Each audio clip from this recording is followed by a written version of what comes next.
Entonces,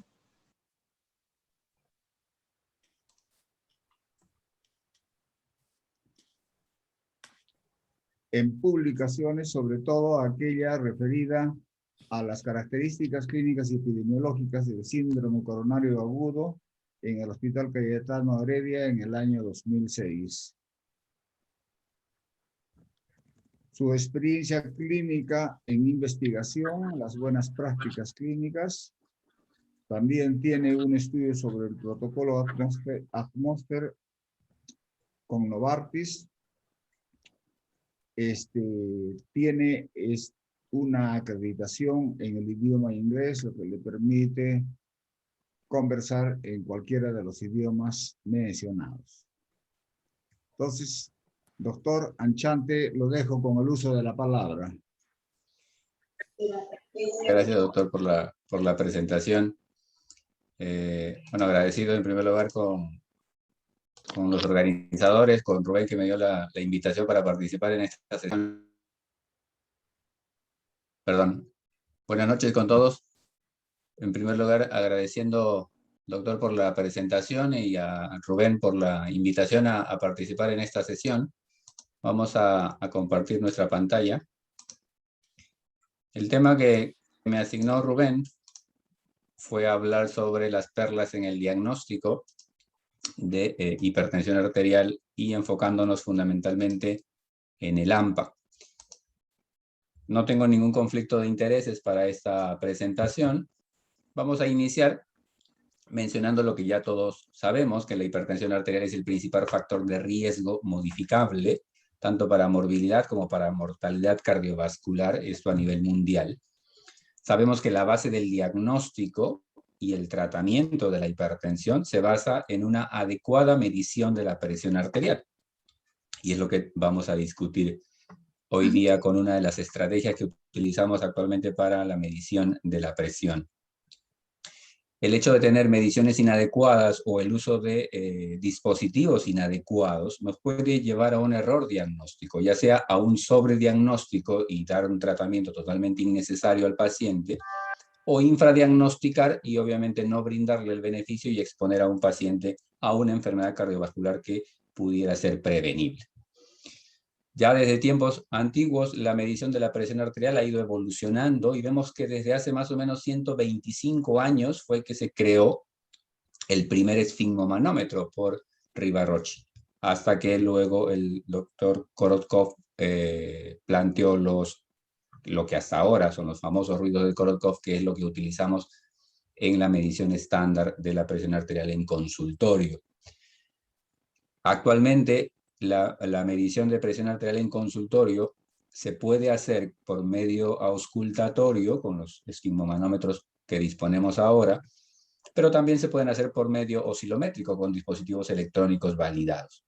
Hasta el momento, la medición de la presión arterial en consultorio sigue siendo la medición estándar de la presión arterial.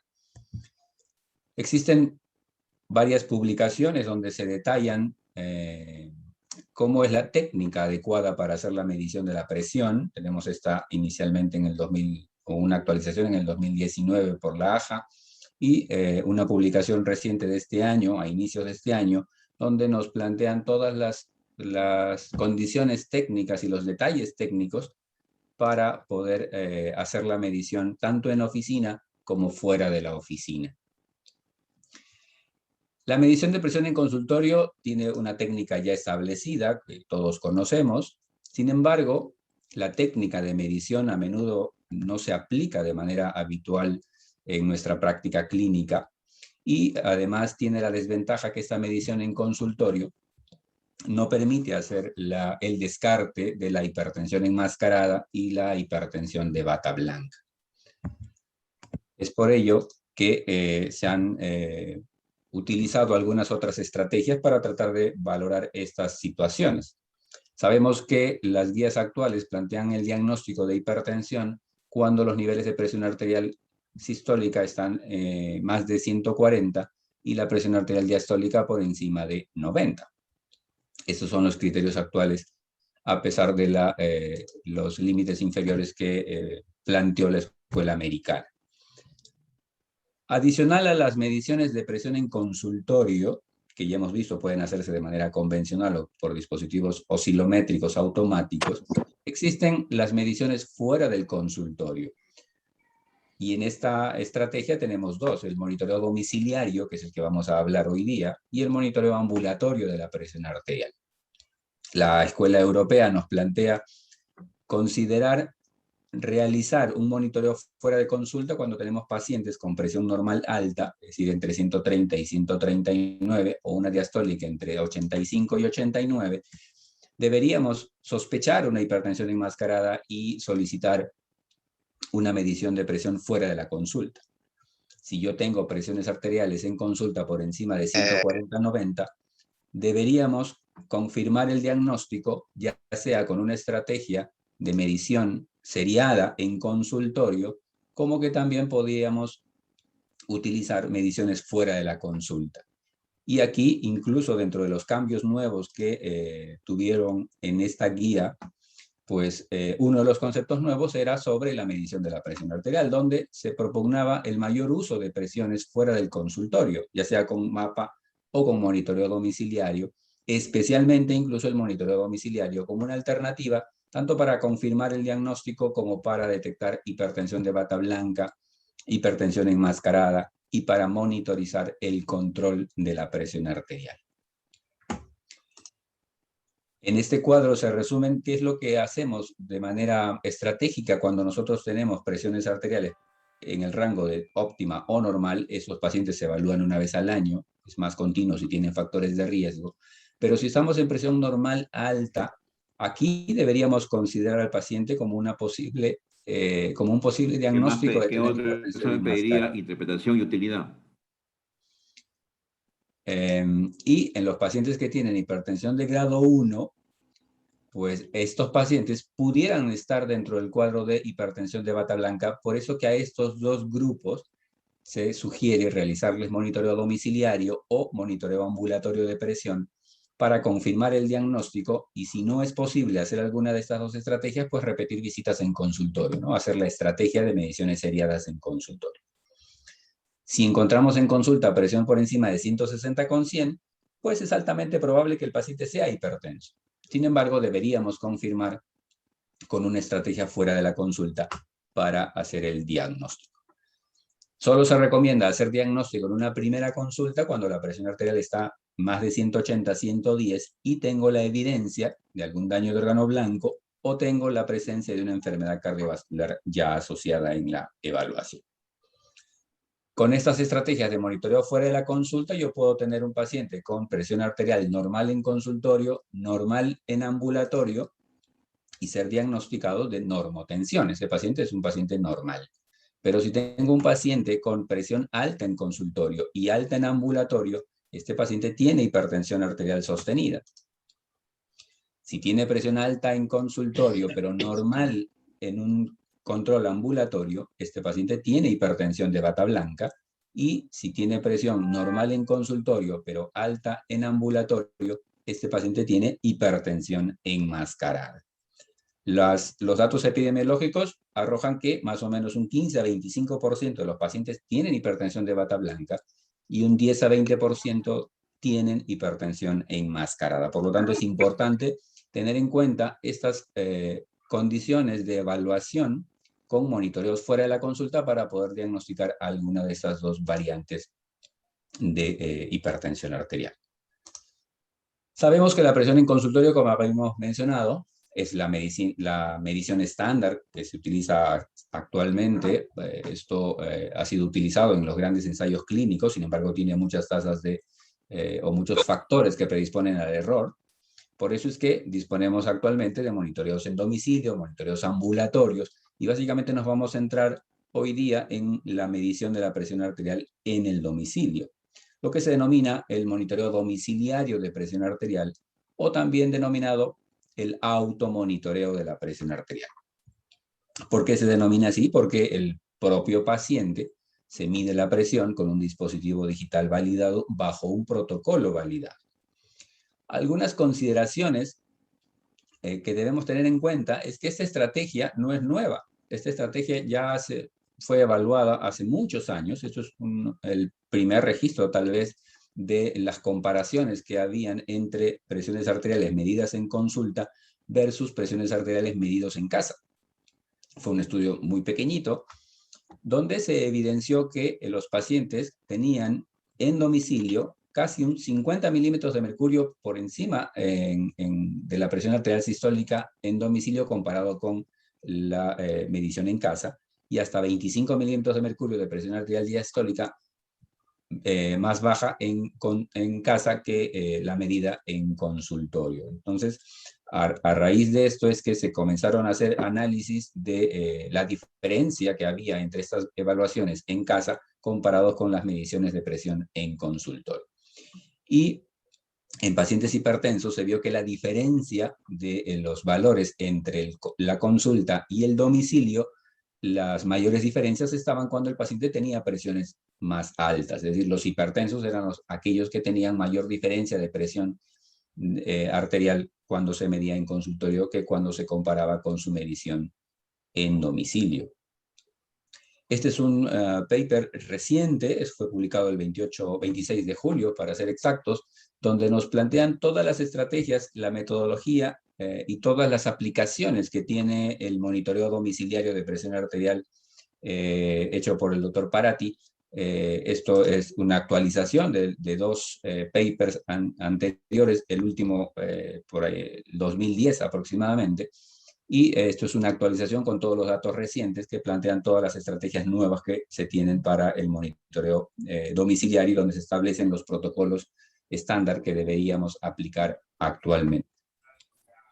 ¿Qué nos dice inicialmente? Primero, tenemos que tener en cuenta que se llama monitoreo domiciliario porque las presiones se hacen en el domicilio.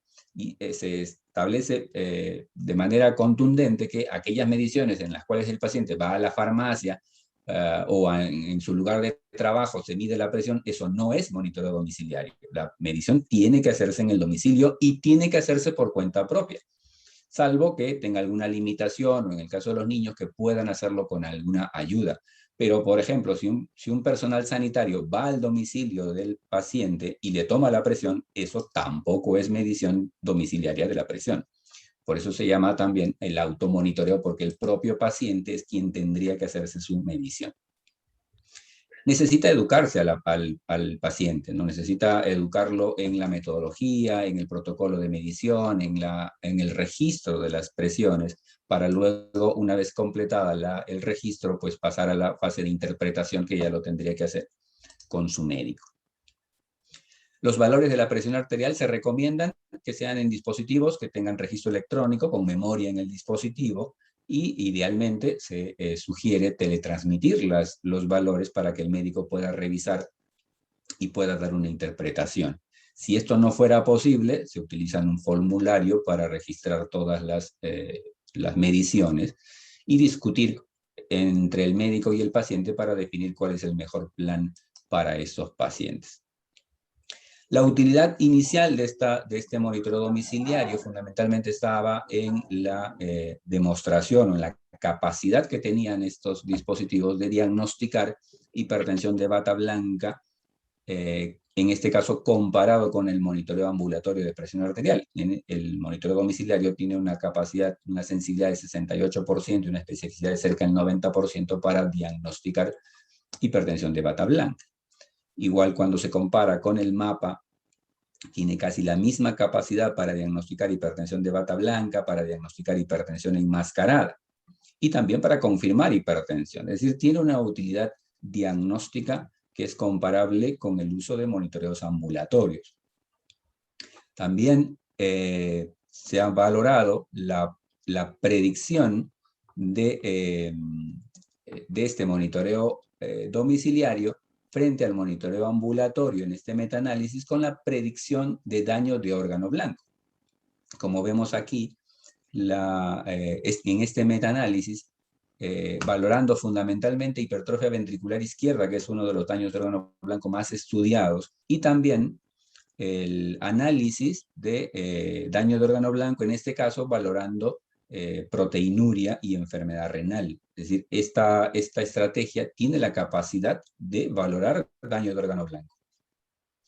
En este otro estudio, además de los eventos cardiovasculares, también se demostró la predictibilidad en el riesgo de mortalidad que tienen estos pacientes utilizando el monitoreo domiciliario. Vemos aquí aquellos pacientes que en consulta pudieran tener promedios de presión normal comparado con evaluaciones en domicilio elevadas, vean que tienen cerca de un 2 veces más riesgo de tener muerte cardiovascular y eventos cardiovasculares. Si está elevado tanto en domicilio como en consultorio, pues también hay 2 veces más riesgo de tener eventos cardiovasculares y mortalidad. En este estudio, Pamela, que es un estudio a 11 años de seguimiento, se vio que los promedios, tanto sistólicos como diastólicos, obtenidos por monitoreo domiciliario, tienen mejor predicción de muerte por enfermedad cardiovascular que aquellos promedios que valoramos en una consulta, tanto para la presión sistólica como para la presión diastólica.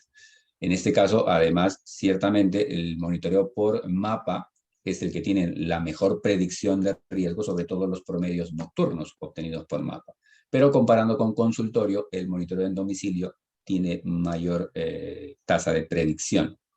En este otro estudio igual, el monitoreo domiciliario es un mejor predictor de riesgo cardiovascular y de mortalidad cardiovascular en este estudio de seguimiento a 7 años, tanto para la presión arterial sistólica como para la presión arterial diastólica.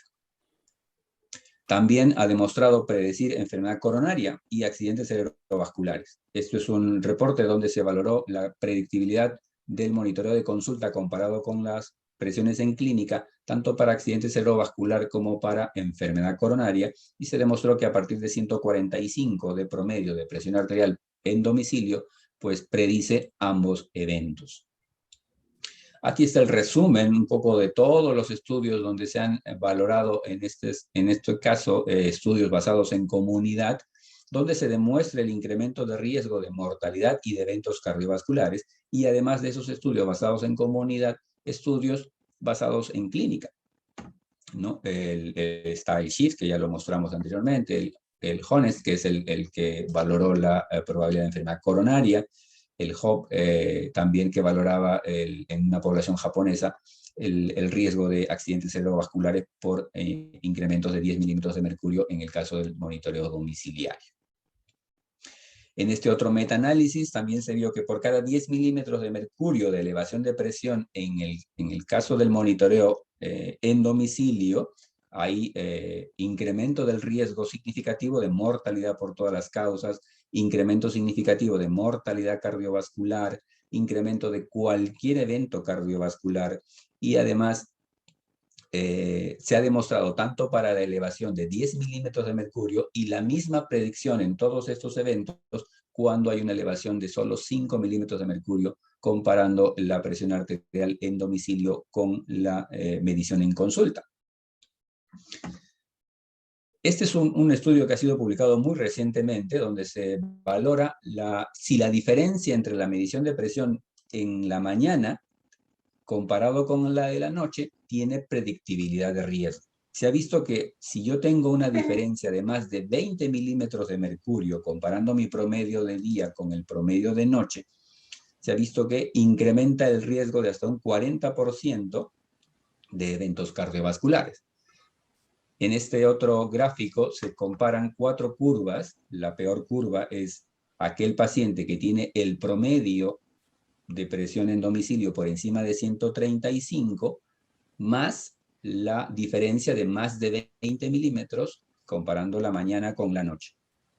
Estos pacientes tienen 64% de incremento de riesgo comparado con aquellos que tienen promedios normales y una diferencia mañana-noche de menos de 20 milímetros de mercurio. Es decir, tiene utilidad diagnóstica, tiene utilidad pronóstica por determinación de daño de órgano blanco, y tiene también predictibilidad en tasas de mortalidad cardiovascular. Uno de los aspectos importantes de la valoración o de la utilización de estos dispositivos o de esta estrategia es el uso de dispositivos. Los dispositivos tienen que ser validados con un brazalete adecuado para el brazo de cada paciente. Estos son algunos de los dispositivos, las páginas web donde las podemos encontrar. Lo que sí no se recomienda es la utilización de dispositivos de muñeca o de dispositivos de dedo, aunque actualmente ya hay algunos dispositivos de muñeca que son validados sobre todo para la población obesa, en donde los brazaletes no son adecuados para el brazo que puedan tener estos pacientes. Allí y en la población adulta mayor que no tienen la capacidad de conectar su aparato, de colocarse el brazalete, en esos pacientes también se plantea que pudieran utilizar estos dispositivos de muñeca siempre y cuando sean dispositivos validados. En la última guía se plantean estas páginas web donde uno puede encontrar toda la lista de dispositivos de los monitores validados. Esta es la que utiliza la escuela europea, sin embargo la escuela británica tiene su página, la escuela canadiense tiene su página. Hay otras 2 páginas web donde pudiéramos también encontrar la lista de dispositivos y estos no están asociados a ninguna organización científica. Las otras páginas sí tienen asociación a cada una de las estrategias que uno pueda valorar según la comunidad que está evaluando. Sin embargo, estos dispositivos tienen algunas limitaciones en algunos escenarios. Por ejemplo, en los niños, que no hay valores de referencia, necesitan validarse dispositivos especiales para esta población. La investigación en este campo es muy limitada. Los adultos mayores igual tienen una incrementada variabilidad que no permite valorar adecuadamente los promedios. El paciente puede cumplir de manera limitada esta estrategia porque a veces no son capaces de por sí solos hacerse ese seguimiento.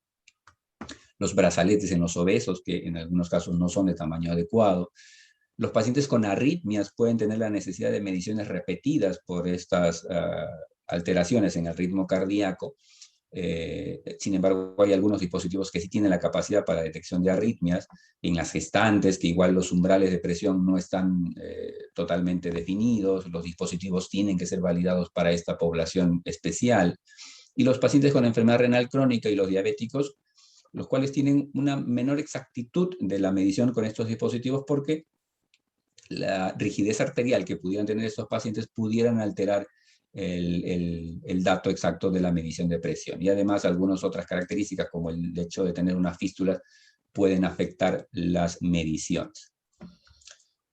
Algunas ventajas que tienen esta estrategia es que es ampliamente disponible, puede ser de relativo bajo costo, es muy tolerable para los pacientes, prefieren hacerse este monitoreo domiciliario muchas veces a hacerse un monitoreo ambulatorio por el disconfort que genera a veces el monitoreo ambulatorio. Tiene la capacidad de detectar hipertensión de bata blanca e hipertensión enmascarada. Nos permite verificar si el paciente tiene hipertensión controlada o resistente. Puede detectar hipotensión farmacológica, que el paciente con sospecha de hipotensión. Tiene capacidad de mejorar la adherencia al tratamiento y por lo tanto esto implica una mejora en la tasa de control de la enfermedad. Puede utilizarse con dispositivos especiales con telemonitorización y puede reducir costos sanitarios, obviamente, porque me evita tal vez el utilizar los monitoreos ambulatorios. Sin embargo, también tiene sus limitaciones, ya que requiere la educación y la supervisión del médico en el paciente. Algunos dispositivos son inexactos, no todos los dispositivos son validados, el tamaño del brazalete interesa mucho a la hora de valorar al paciente. El monitoreo en algunos casos puede ser muy frecuente. Con cualquier síntoma el paciente se está tomando la presión bajo posiciones inapropiadas, inadecuadas, y esto puede inducir en algunos pacientes ansiedad. Y en algunos casos incluso hasta generar cambios en su tratamiento, ¿no? El propio paciente ve que la presión está alta y está haciendo cambios en su medicina. En algunos informes selectivos de lecturas de presión, a veces algunos apuntan solo las presiones normales y las altas no las apuntan para que su médico no los regañe a la hora de la evaluación. Algunos médicos también cometen el error de simplemente estimar, mirar, dar un vistazo general y simplemente decir, bueno, más o menos se vea este promedio de presión, en vez de calcular de manera exacta el promedio que uno debería valorar con todas las medidas que haga durante los días que se ha hecho la evaluación. Y este dispositivo no permite información de presión arterial en el trabajo y durante el sueño, que es la limitación más importante. Sin embargo, esto está cambiando, como vamos a ver en algún momento. Las indicaciones, como hemos visto, básicamente confirmar diagnóstico de hipertensión, detectar hipertensión de bata blanca, detectar hipertensión enmascarada. En caso de que el paciente ya esté en tratamiento, pues se recomienda utilizarlo en todos los pacientes. En estos pacientes también podemos determinar hipertensión de bata blanca y enmascarada. Nos permite titular medicamentos antihipertensivos en caso de que la presión no esté bien controlada. Nos permite monitorizar la presión a largo plazo, garantiza un estricto control de la presión en pacientes de alto riesgo o en gestantes, por ejemplo, y mejora el cumplimiento del tratamiento por parte de los pacientes. Los involucra en su enfermedad, lo cual puede inducir a que tengamos mejores tasas de control de la enfermedad. ¿Cuál es el protocolo que se utiliza? La posición que el paciente tiene que tener a la hora de hacerse este monitoreo son las mismas condiciones que deberíamos tener a la hora de valorar la presión en consulta. Es decir, no haber fumado, estar en una sala quieta, con temperatura confortable, haber estado en reposo, no hablar durante la medición, en una posición adecuada, con un dispositivo que tenga un brazalete adecuado. Para hacer el diagnóstico de la presión arterial o de la hipertensión arterial, deberíamos hacer mediciones durante 7 días. Como mínimo, se sugieren 3 días de evaluación. Mediciones tanto en la mañana como en la noche, 2 medidas en cada ocasión, separadas entre 1 minuto entre ambas mediciones, antes de la ingesta del fármaco si es que estuviera en tratamiento. Esto lo hago yo para el diagnóstico de hipertensión y también lo puedo hacer antes de cada visita a la consulta. Hago mis mediciones de 7 días y esas mediciones se las llevo al médico para que pueda dar la interpretación. ¿Cómo está mi presión? ¿Está alta? ¿Está controlada? ¿Soy o no soy hipertenso? Para el seguimiento a largo plazo, en pacientes que están en tratamiento, podemos realizar mediciones duplicadas mañana y noche, 1 o 2 veces por semana, que es lo más recomendado, como mínimo 1 vez al mes. Como mínimo. Idealmente 1 a 2 veces por semana. Medir en la mañana y en la noche. Cuando definamos que el paciente está con hipertensión controlada, debiéramos hacer la evaluación 7 días antes de cada visita, es decir, hacer el protocolo convencional de 7 días antes de cada consulta, o al menos hacerlo 7 días cada 3 meses. Es decir, es como si cada 3 meses yo le colocara un mapa al paciente, pero en este caso hacerlo el monitoreo domiciliario de 7 días.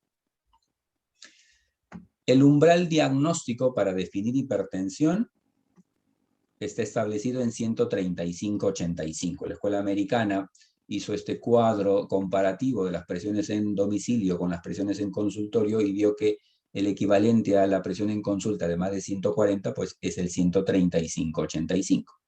La Escuela Europea lo mismo plantea que la presión en consultorio de 140/90 se equivale al 135/85. Es decir, tener más de 135 de sistólica, más de 85 de diastólica, me sirve como umbral para el diagnóstico de hipertensión.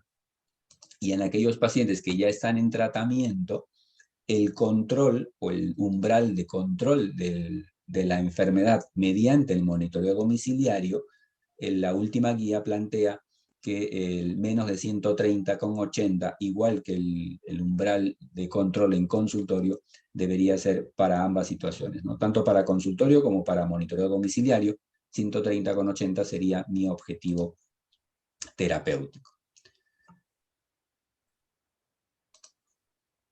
Hay que tener en consideración ciertas ventajas y desventajas que puede tener el reporte de esos registros. Habíamos mencionado inicialmente que estos registros de presión deberían hacerse en dispositivos que tengan telemonitoreo. Es lo ideal, ¿no? Sin embargo, no siempre se va a dar por ciertas consideraciones, ciertas dificultades que podemos tener en la implementación de esta estrategia. Cuando aplicamos el telemonitoreo, el paciente mejora la adherencia, el paciente tiene la capacidad de transmitir sus mediciones al médico y esto puede favorecer y optimizar la terapéutica, el médico igual puede asegurar el control estricto del paciente. No necesita una cosa muy sofisticada para sumar y sacar un promedio. Pero esta estrategia de telemonitoreo requiere una implementación adecuada, una infraestructura adecuada que a veces es difícil de cumplir, y dispositivos que sean simples para que el paciente pueda transmitir la información.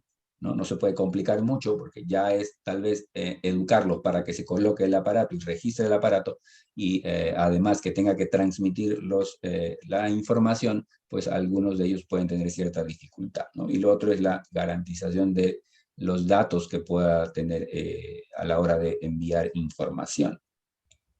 En caso de no tener las estrategias de telemonitoreo, que sería lo recomendable, pues existen esos registros manuales que uno puede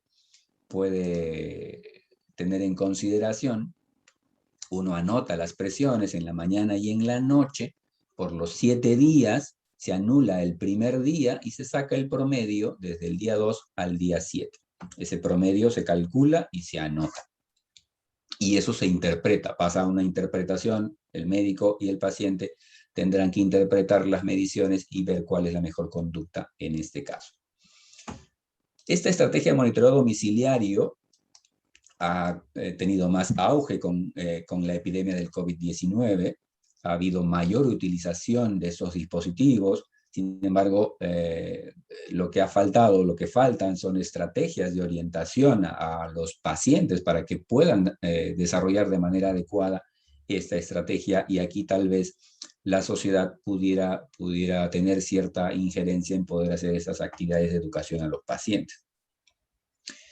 Es muy probable que todo lo que estamos pasando ahora pues lleve a un más amplio utilización de esta conducta, de esta estrategia de medición de presión arterial en domicilio que nos permita hacer el seguimiento adecuado a nuestros pacientes.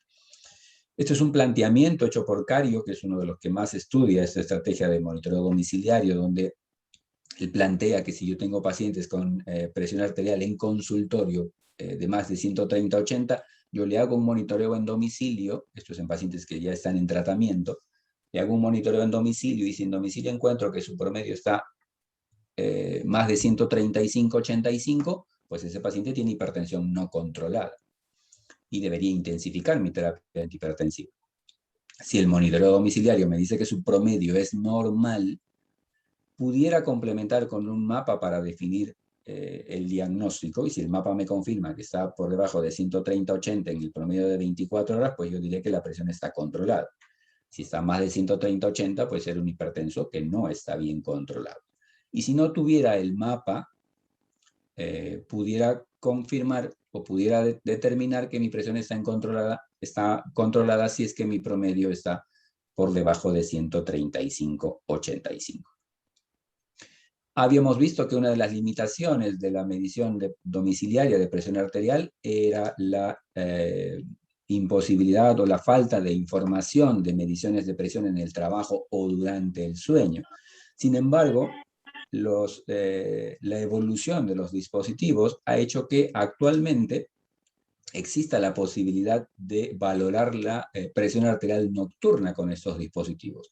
Ya hay validaciones de dispositivos de muñeca que tienen la capacidad de programarse. Uno aplica el botón de noche y el aparatito le mide la presión en 3 ocasiones, a las 2, 3 y 4 de la mañana, y eso puede hacerse 2 noches consecutivas, y eso ha demostrado predictibilidad de riesgo también.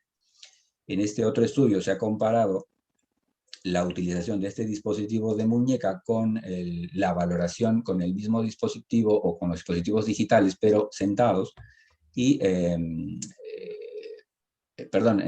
con los dispositivos de brazo, y han demostrado que tienen muy buena correlación.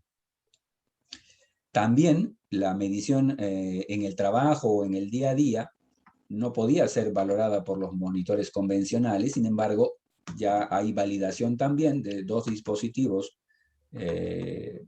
portátiles de tipo reloj, donde el paciente, colocando esta posición con el dispositivo a la altura del corazón, tiene un sensor donde uno lo aplica y le mide la presión. Y este dispositivo incluso ha sido valorado en este estudio comparado con los monitoreos hechos por MAPA y han demostrado una muy buena correlación.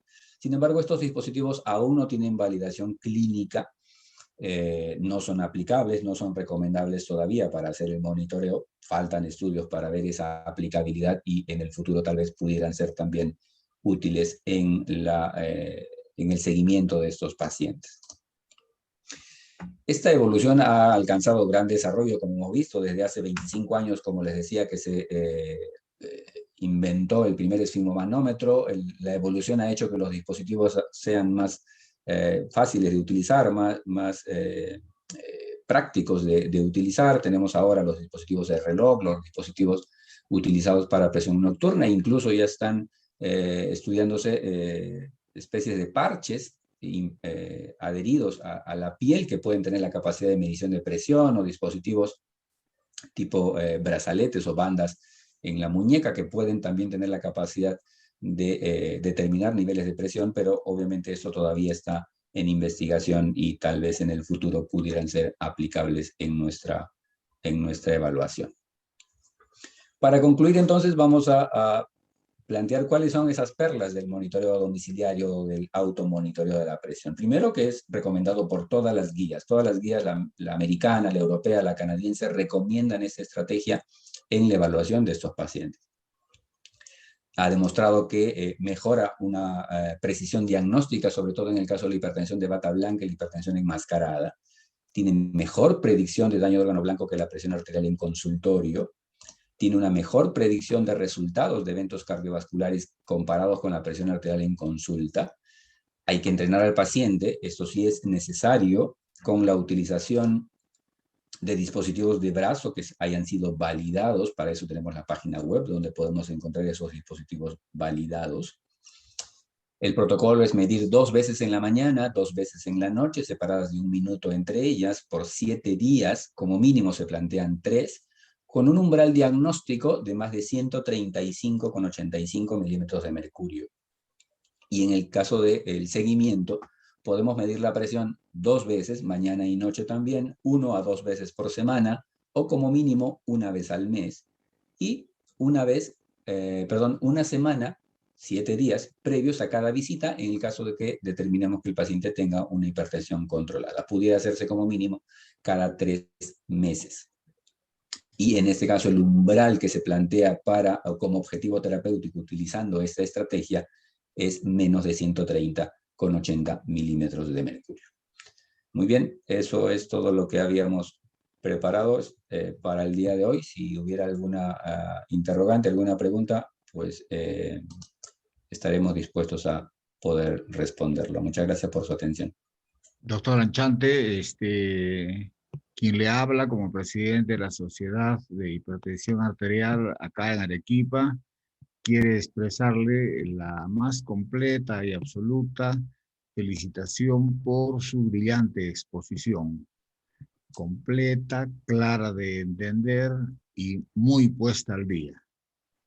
Segundo, como primer pregunta, mientras los colegas van preparando la suya también, yo quisiera preguntar, más bien plantearle que para que hagamos el monitoreo domiciliario, escoger al inicio aquellos pacientes que tengan un mayor grado de resiliencia, de tal manera de que puedan transmitir esto a otros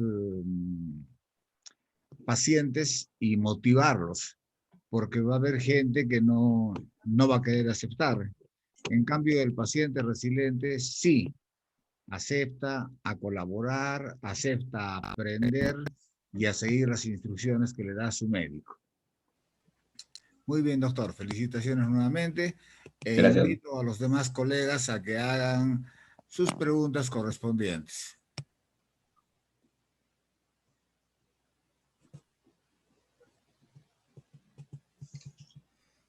A ver. Hay varias preguntas ahí en el chat. El doctor Félix Medina ha hecho algunas preguntas. No sé si Rubén la vas a comentar. Tenemos preguntas aquí, precisamente voy a compartir ahora la moderación con el doctor Humberto Sea, si me lo permite, maestro. Aquí hay varias preguntas. El doctor Félix Medina, vamos a leer la primera. Dice así: ¿podemos hacer diagnóstico de hipertensión con el monitoreo en casa? ¿Podemos reajustar medicación antihipertensiva en función de los resultados del monitoreo en casa? Y plantea un poco de evidencia y solicita un poco de evidencia al respecto.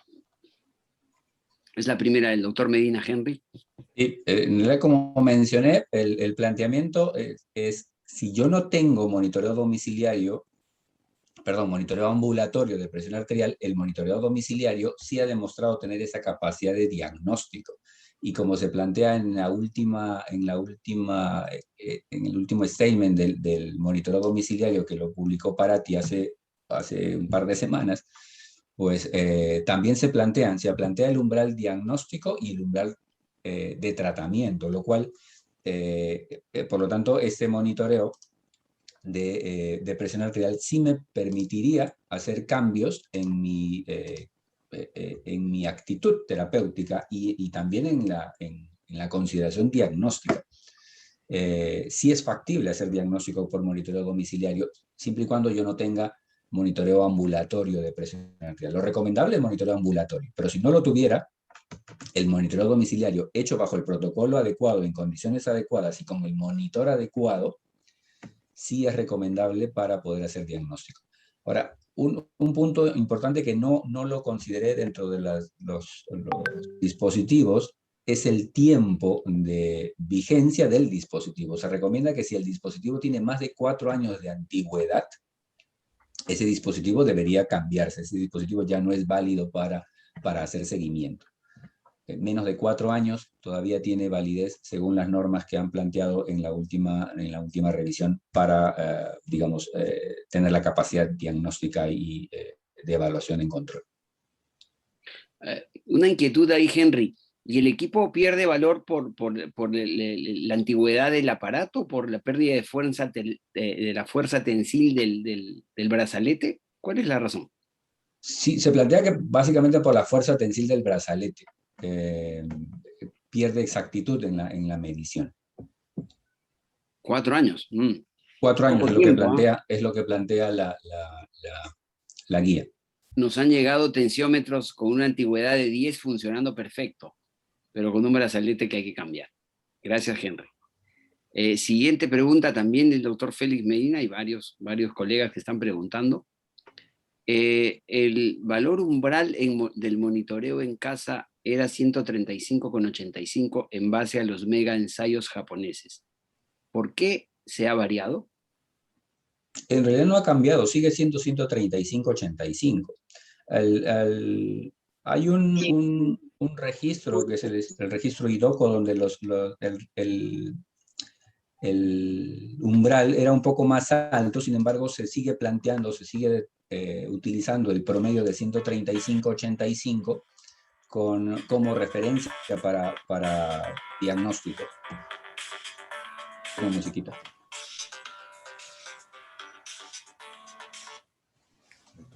Se sigue utilizando el 135,85 como valor diagnóstico. El umbral terapéutico sí es el que se ha propuesto, es el 130,80, pacientes que ya estén en tratamiento.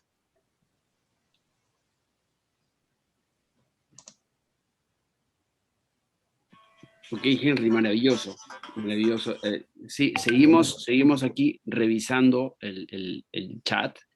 Entonces, vamos a continuar con el doctor Medina, que es la pregunta del doctor José Luis Picoaga, se la vamos a dejar al doctor Sáenz extensa esta pregunta. El doctor Félix Medina sigue con sus inquietudes y dice: ¿dónde queda la presión arterial tomada en consultorio? El profesor Bacris recomienda que el paciente debe traer un registro a la semana previa de la consulta. Claro, justamente es la recomendación que se da en el seguimiento, en la utilidad que tiene esta estrategia en el seguimiento de los pacientes. Como mencionamos en el protocolo de los pacientes que ya están en tratamiento, estos pacientes deberían llevar antes de cada visita a hacer su monitoreo de 7 días y ir a la consulta con ese monitoreo de 7 días para que el médico en la evaluación calcule el promedio y con eso pueda valorar si está o no está bien controlado. No lo ubico todavía. En realidad, el monitoreo de consulta, a pesar de que hasta ahora sigue siendo la estrategia estándar, en realidad ya está siendo reemplazada por estas otras estrategias por el hecho de que a veces no utilizamos la técnica adecuada de la hora de medición, el paciente no está en un ambiente adecuado, las condiciones para la toma de presión en consultorio no son las más adecuadas, no nos damos el tiempo de hacer toda esperar que el paciente repose y todas las condiciones que deberíamos tener para una adecuada medición de presión en consulta. Y es por eso que estas estrategias pues están teniendo mayor utilidad y como hemos visto, tiene mejor predictibilidad comparado con estas presiones de consultorio también. La estrategia está dada, como le digo, sí está recomendado hacerlo una semana antes de la consulta, 7 días. Y en el interín de los otros días, digamos, que el paciente no esté en consulta, medirlo 1 o 2 veces por semana. Y siempre esa alternancia día y noche, Henry, y ahí hay un dato importante, ¿no? La toma de la mañana debe ser antes de que el paciente tome la medicación. Eso Claro. es clave. Sí. ¿No? Ajá, sí, antes que tome la medicación. Exacto. Correcto. Doctor Sea, su micrófono, maestro.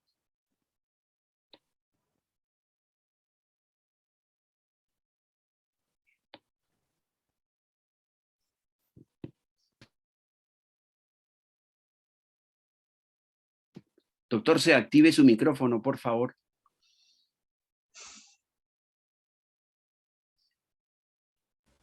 ¿Ahí? Perfecto, perfecto, maestro. Fuerte y claro. Listo. Sí.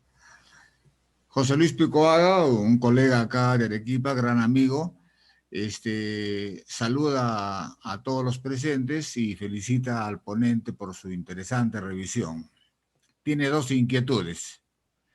Primero, los factores ambientales son diferentes en la casa y en el consultorio. De hecho, debemos esperar presiones arteriales distintas, aunque intervenga la hipertensión de la bata blanca. Pregunta, ¿se han considerado estos factores?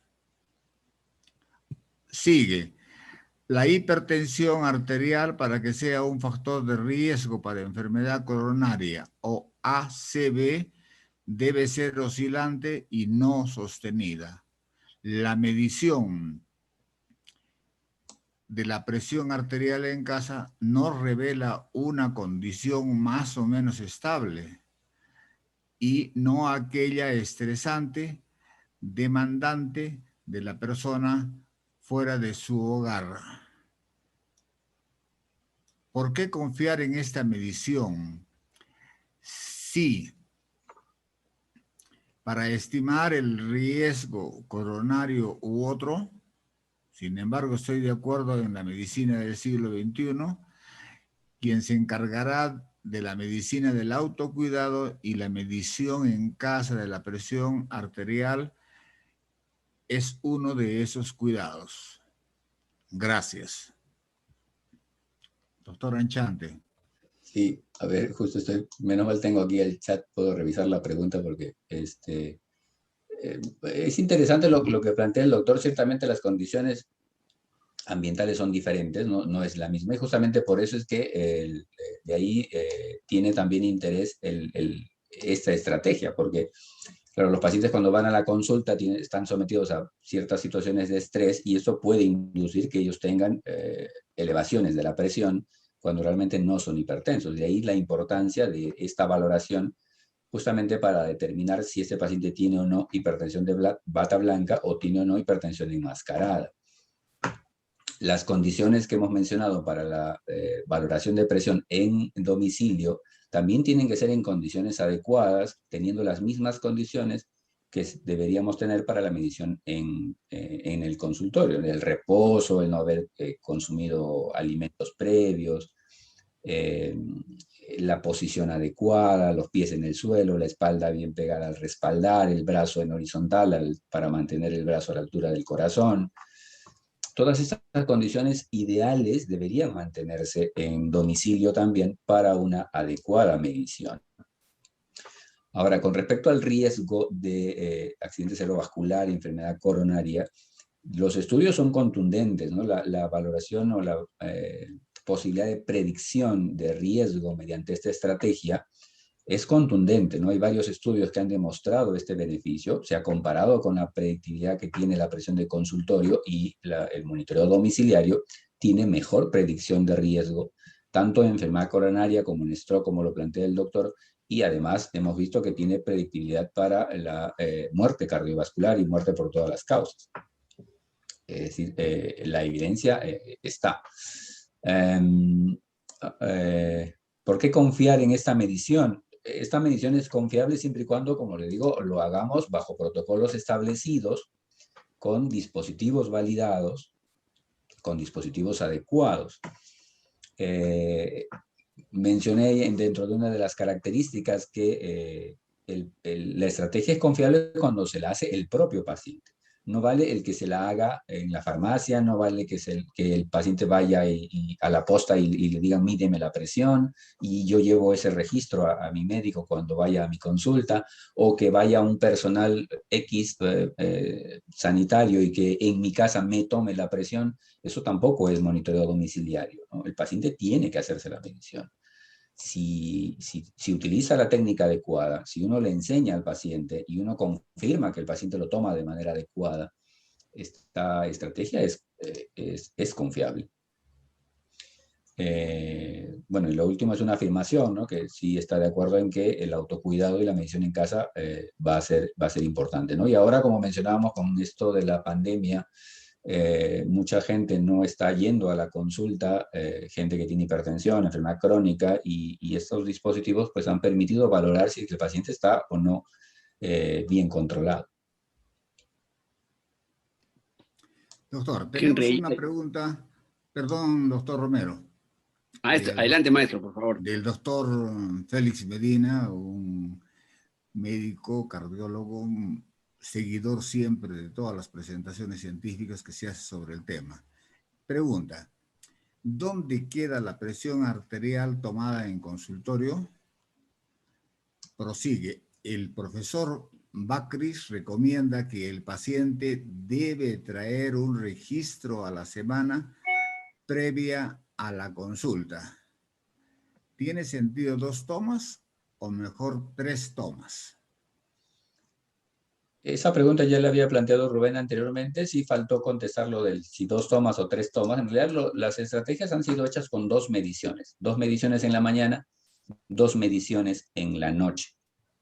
Uno pudiera sentirse más seguro tal vez si es que tomando 3 tal vez tenga mejor estabilidad, o ver que el promedio va a ser más estable. Se pudiera recomendar tal vez 3 en pacientes que tienen arritmias, que tienen alteraciones del ritmo cardíaco, donde el dispositivo en algunos casos tiene una variación importante de los valores. Allí tal vez pudieran utilizarse más mediciones, pero por protocolo se recomiendan utilizar 2 mediciones, tanto en la mañana como en la noche. En total son 4 tomas diarias por 7 días, en total son 28 mediciones que debe tener el paciente. Como mínimo 3 días, es decir, 12 mediciones. Henry, ¿y la recomendación de eliminar la primera toma y promediar las 2 siguientes para efecto de 3 mediciones separadas cada una por 2 minutos? ¿Es válido eso? ¿Es mejor? No está ¿Es más planteado viable? en realidad no está planteado, porque no se hace promedios por medición, se hace promedios al final de los 7 días. No se hace un promedio como en el hecho del consultorio, que nosotros hacemos 3 mediciones, promediamos la segunda y la tercera, y ese es mi promedio de consulta. Cuando yo quiero hacer diagnóstico, paso por 3 consultas y 3 promedios, digamos, ¿no? En este caso, el promedio que vamos a calcular va a ser el promedio de todas las medidas.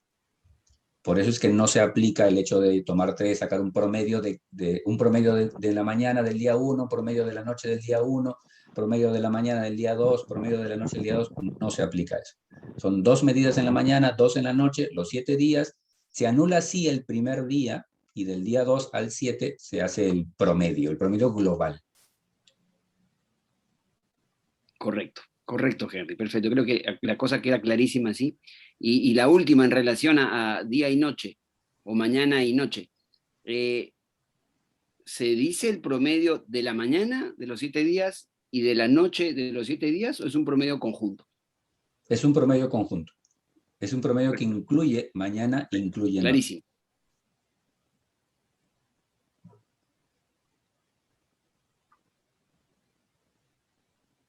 A ver, seguimos aquí. Hay una pregunta del doctor Carlos Horna Díaz, y dice así, felicita a Henry por la charla. ¿Existe un rango de hora en especial para la toma de la presión arterial en la mañana y en la noche?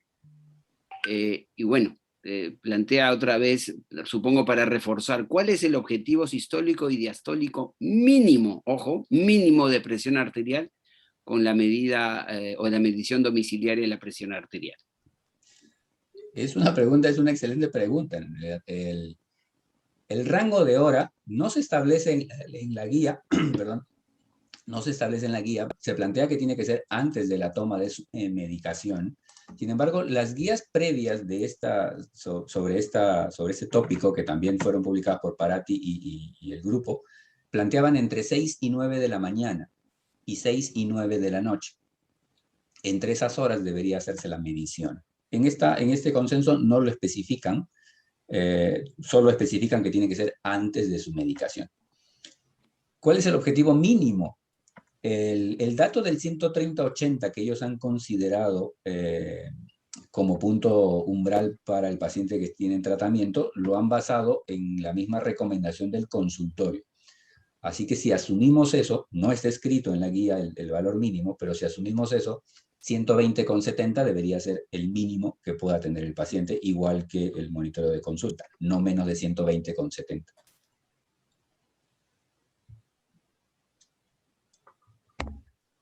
¿Seguimos, doctor Sea?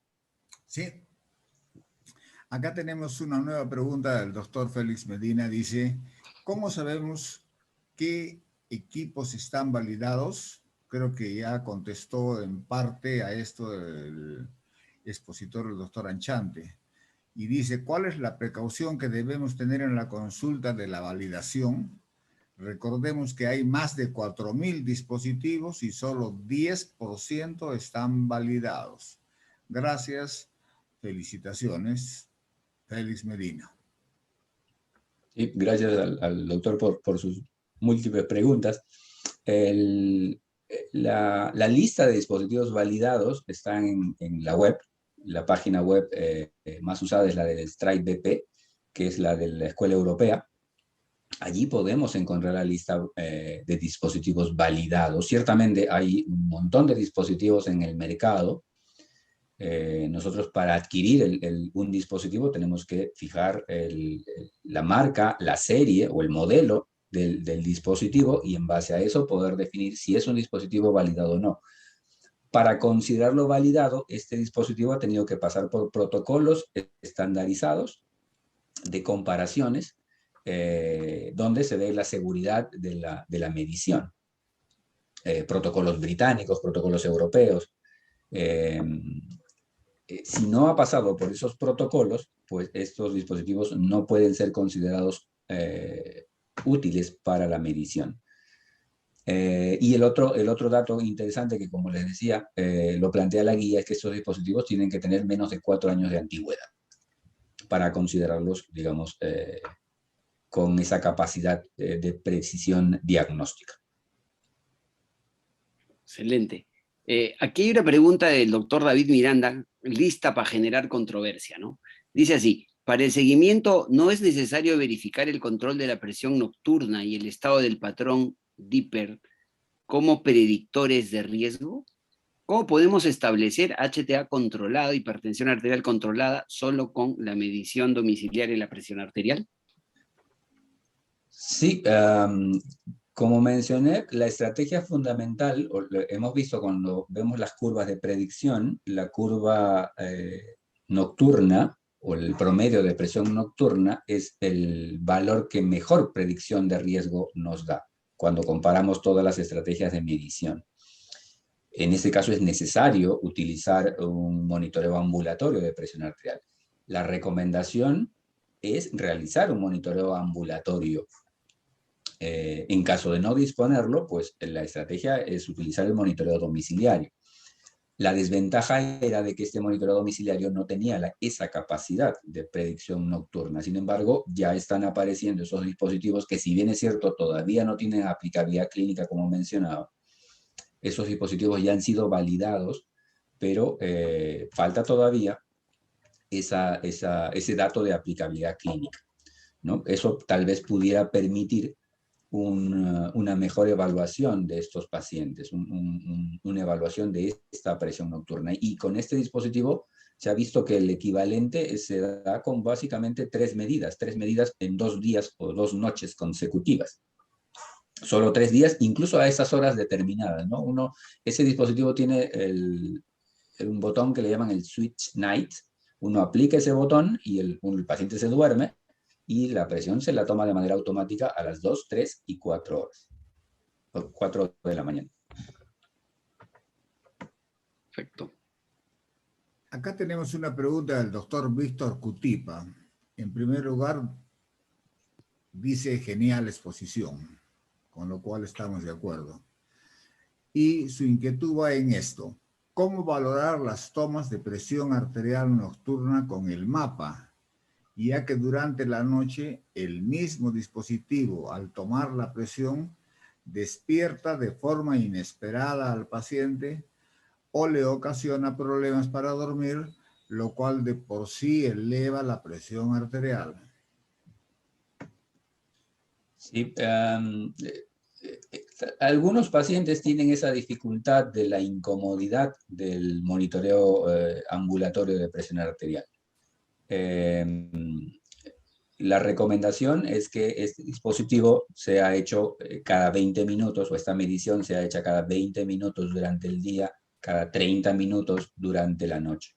Ciertamente, en algunos pacientes tienen esa incomodidad, algunos se despiertan, algunos hasta apagan el aparato en la noche porque no los deja dormir.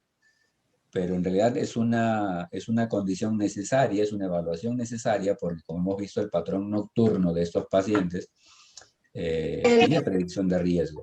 Y sobre todo en aquellos pacientes que tienen riesgo de hipertensión nocturna. Llámese los obesos, los pacientes diabéticos, por ejemplo. En ellos es importante esa valoración de la presión nocturna, y hasta el momento el mapa es la única estrategia que es útil para esta evaluación. Tal vez con el monitoreo, con ese dispositivo de monitoreo domiciliario nocturno, pudiera ser más tolerable, más factible hacer esta medición, pero hasta el momento solo el mapa es la que nos permite esta valoración. Aquí hay una pregunta tremendamente interesante del doctor Pedro Martín Salazar, que dice así: ¿qué hacer en caso de discrepancias entre las presiones de domicilio y consultorio? ¿Allí va mapa obligado o tiene más valor la presión en domicilio y no tomamos en cuenta nuestra medición clínica? Y ahí sí se recomienda mapa obligado. Estoy de acuerdo con el doctor, el mapa sí aquí es un requisito para definir bien el diagnóstico, cuando hay esa discrepancia.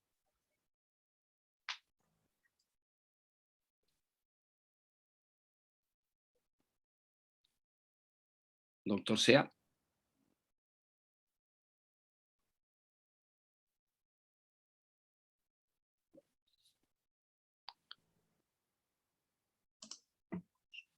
Su micrófono, doctor Sea, por favor.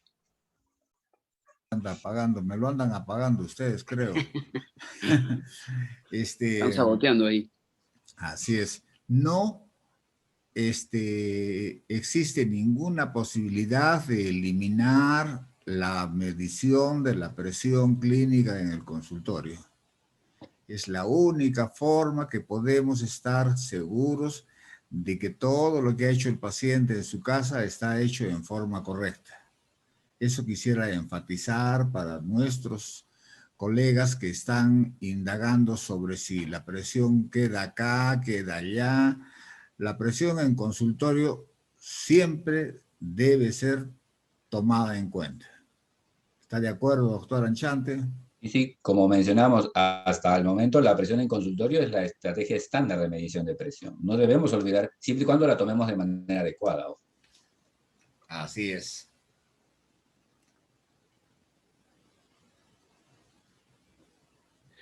Aquí hay una pregunta tremendamente importante y relevante. Dice así, ¿no? si en los registros de presión arterial se tienen varios valores elevados, de más de 160 o incluso 200 milímetros de mercurio, de presión arterial sistólica, supongo, pero en el promedio este sale menor a 135,85. ¿Sigue siendo normal, controlada? ¿Variabilidad de repente podría agregarse ahí? Claro, el tema de variabilidad es una cosa interesante que se está estudiando con los dispositivos domiciliarios. No hay todavía, digamos, datos de relevancia clínica en este análisis con monitoreo domiciliario. No se aplica el análisis de variabilidad hasta ahora, pero en este caso, si el paciente tiene 160 o 200 milímetros de mercurio, como plantea el doctor aquí, para que me dé un promedio normal, se puede asumir que son muy aisladas esas presiones de 200 para que el promedio me salga normal. Lo que interesa es el promedio es lo que me da el diagnóstico. Tal vez el análisis de que si ese 200 fue repetido en esa misma medición o de repente fue el 200 y la segunda toma me salió ya más baja, ya podemos hacer el análisis de esa misma mañana o de esa misma noche que tal vez tuvo ese 200 para ver si se repite esa medición. Digamos, ya es un análisis individualizado que pudiera hacerse en ese contexto, pero el promedio es lo que vale. El promedio es el que me da el diagnóstico. Lo mismo pasa con los mapas, ¿no? Muchas veces vemos mapas que el hecho de tener presiones, algunos picos altos, son considerados como hipertensos cuando sus promedios son normales. Lo que interesa son los promedios.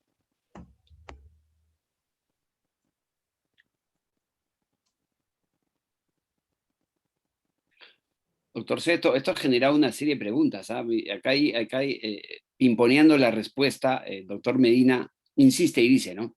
El tema es relevante. Basado en el experimento de Mancha, la primera medición debe descartarse porque es respuesta adrenérgica. Hay una discusión abierta en la aceptación de estas recomendaciones. Localmente, el doctor Medina y su grupo de investigación ha hecho la experiencia y en realidad ellos les da 3 tomas en normotensos y 4 en hipertensos. Del mismo modo, hay escuelas que recomiendan descartar los primeros días. Él solicita comentarios en relación a esta aseveración, Henry. Desconozco si es que el análisis que él hizo fue con monitoreo domiciliario o fue hecho con monitoreos digitales en consulta, porque sí tengo conocimiento que hicieron un estudio con dispositivos digitales donde después de varias tomas se estabilizó el nivel de presión. Para el monitoreo domiciliario, en realidad la recomendación, digo, se han hecho varias evaluaciones, la recomendación son 2 medidas. Como digo, se descarta solo el primer día, no es el descarte de cada medición, de cada momento de evaluación, sino después del total de mediciones. Y solo se descarta el primer día. Incluso cuando se hace la valoración, hay algunas escuelas que plantean que después del tercer día ya uno puede tener información relevante, la misma que te puede dar al 7º día. La recomendación es 7 días de evaluación, pero es válido que como mínimo, y eso lo plantea la guía también, como mínimo puedan ser 3 días incluso. Y se saca el promedio con esas 12 mediciones y con eso también podemos tener una información relevante de la valoración de la presión. En realidad es discutible, en realidad es bastante discutible. Después de muchos años se ha documentado toda esta información en ese documento que ha sido publicado hace muy poquito. La actualidad de la información está en ese documento y es lo que se plantea hasta el momento. Creo que vamos llegando al final de las preguntas. El doctor Pedro Martín Salazar felicita a nuestro expositor, no solo por la presentación, sino sus respuestas, y quiere que le permitamos una pregunta adicional. Dice, ¿existe un valor definido de presión baja en domicilio como para indicar una reducción de la medicación, en especial en pacientes asintomáticos? vemos que los registros en domicilio nos dan episodios de presión arterial baja y el paciente está asintomático. ¿Qué recomienda, doctor? Sí, como lo mencioné hace un rato, el promedio, el umbral de objetivo de tratamiento en estos pacientes utilizando el monitoreo domiciliario se considera el 130/80, igual que la presión de consulta. Ese dato de la presión mínima, o a partir de cuando yo hago diagnóstico de hipotensión, en realidad no está definida por monitoreo domiciliario. Podemos inferir que, así como el monitoreo de consulta, el objetivo es menos de 130/80, pero no menos de 120/70, si yo en promedio tengo mi presión arterial por debajo de 120/70, sí puedo disminuir la dosis de antihipertensivos en estos pacientes con un monitoreo cercano igual de la presión arterial. No hay un dato que establezca que, así como para el mapa, que sí hay umbrales diagnósticos de hipotensión, para el monitoreo domiciliario no se han establecido esos valores. Le cedo la última pregunta, doctor Romero. Muchas gracias por la deferencia, estimado doctor Sea, muchas gracias.